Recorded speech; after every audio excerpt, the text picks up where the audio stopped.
What's good, YouTube? It's your man CJ, aka the High Value Nurse, checking in once again, back with another video for you. I don't know what I'm gonna call this video. Right now, I'm actually sitting in my car. I literally just clocked out, and I wanted to come talk to y'all as I decompress. Usually, I take time to decompress for about 5 or 10 minutes before I head on home. So I just figured, you know what? Let me go ahead and shoot a video for the family, so it could be raw and the feeling can be there, you know, in the time that I feel it. So tonight wasn't bad, and this video is going to be also about time management too. So I don't know if I'm gonna call this a vlog, after work talk. I don't know. I'm gonna call it something though. But it's gonna be about time management, how I'm gonna manage my time for school. But this right here, I'm just shocked that it happened. So I get into work. I clock in at 7 o'clock. I go to the first nurse station, because at the first nurse station is where the paper is to see where you're gonna go. I'm on cart 1. So I proceed to go to cart 1. I look and nobody's there. There's no nurse there. Now on the way to cart 1, you pass cart 2. I see a nurse on cart 2, but I see no nurse on cart 1. And I knew it wasn't the night shift that was on cart 2, because the night shift nurse, because I knew who the night shift nurse that was coming in was. So I knew it wasn't her. But when I get there, you know, I'm just looking around. I don't see a nurse. Then all of a sudden, the scheduler pulls me in the office. Y'all not gonna believe this. Y'all not finna believe this. Buckle up. The scheduler pulls me in the office. The scheduler says, "Hey, CJ, so we had to, so the nurse who was on your cart, whom was a manager, a unit manager, she left at 4 o'clock and didn't pass none of the 4, 5, or 6 p.m. meds." The scheduler then opens her mouth to tell me, "Well, you may have to pass some of the 4, 5, or 6 o'clock meds." Mind you, it's 7. At this point, it's about 7. At first, I thought she was joking. Then I saw she was serious. Because why would she joke about something like that? She's not a nurse. She's a scheduler. And how funny. She just pulled up right beside me. But she's not a nurse. She's a scheduler. Why would they have you tell me that? Oh, well, they all had to leave to go to a funeral.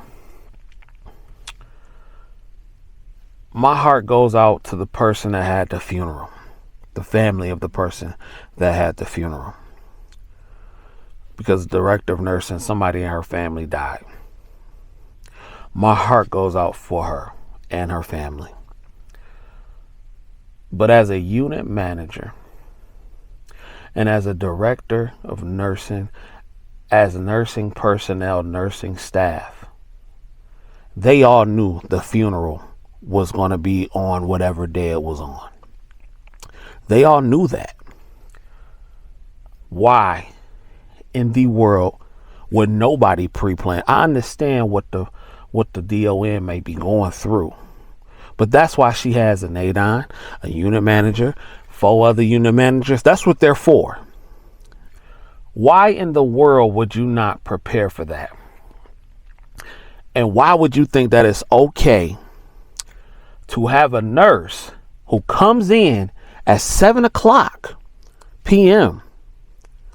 to pass medications that are 1, 2, and 3 hours past due. Why would you think that's okay? And have a scheduler, out of all people, tell me, mind you, the ADON is still in the building. So I go over to the ADON and I say, look here, I respect you as the ADON, and I'm saying this with all due respect, but I'm not passing no 4, 5, and 6 o'clock medications at 7 something. I'm not, no. And the ADON was like, what? So I guess the ADON didn't know nothing about it. Which, okay, cool, I can respect that. But ain't it ironic how nobody never knows anything in these places? Ain't it ironic just how nobody knows nothing? Nobody knows anything when something goes down. Something like that. And I'm not saying that he knew. I'm sure he didn't know. That's the sad part. But isn't that ironic how just nobody knows what's going on? So I tell him. And then he goes, that's unacceptable. Leave it like it is. Because all her MAR was in red when I got there. He said, leave it like it is. Somebody's going to get written up. They're going to get written up. No, they're not. No, they're not. They're not going to get written up. I appreciate you saying that to try to rectify the situation. I appreciate that. But you and I both know nobody's going to get written. I was just informing you to let you know I will not do false documentation, nor will I double dose my patients with medications that they should have gotten at 4 o'clock that's due at 9 o'clock or 8 o'clock. I'm just informing you. And he was just like, I understand, and that was that. I was just so outdone how people can be so comfortable to leave a cart with anything can happen in the building. Everybody's going through a staffing problem right now. But as somebody who might be an administrator, a director of nursing, this is your building. How could you be comfortable with your building just running the way it is? I told one of my residents, y'all might be better off passing y'all own medication at this point. On certain shifts, y'all might be just better off doing that. The way it's looking. So I passed my meds and that was that. But I'm telling y'all this because this is some of the stuff that goes on in this game. And that was a first for me. So I had to come to y'all. And really let y'all know the game. Don't ever, if somebody ever puts you in a situation like that, don't you ever pass no medications 3 hours afterwards. That's that. So, on to what I also wanted to talk about. The next thing I want to talk about. Ain't that crazy though? Listen, if something like that has ever happened to y'all or y'all have a crazy situation, leave it in the comment section and let's have a conversation in the comment section. But the next thing I wanted to talk about is something that I've been getting a lot of emails about. A lot of people have been asking me, CJ, how are you going to manage going to school, going to work, and all the other stuff that you got going on? I've been getting quite a bit of emails because it's a lot of people that's probably in the same situation as me. So I'm going to tell you what I'm going to do. Now, here's a disclaimer. What I do may not work for you, depending on your situation. Okay? I only speak from my view of things. So let me make that very clear. I'm in a bridge program and it's 8 months, 8 to 9 months. I have 4 classes: Peds OB, psych, med surg, and leadership. Each class is broken up into 7-week increments. For the first 7 weeks, I'll be in Peds OB. Peds OB, I'll have one lecture day. That'll be 4 hours. I will also have 2 clinical days. So that'll be 3 days out of my schedule to where I have to dedicate to actually physically being at school. I'm not just talking study. I'm talking about just physically being at school or being at the hospital for a clinical. I'm going to work 3 days a week, no overtime. You know, I have a business that I'm running, that I'm building. I have a relationship. You know, I got family, parents. So it's all about time management. I don't have any children. But it's all about time management. Want to go to the gym 4 days a week for about an hour.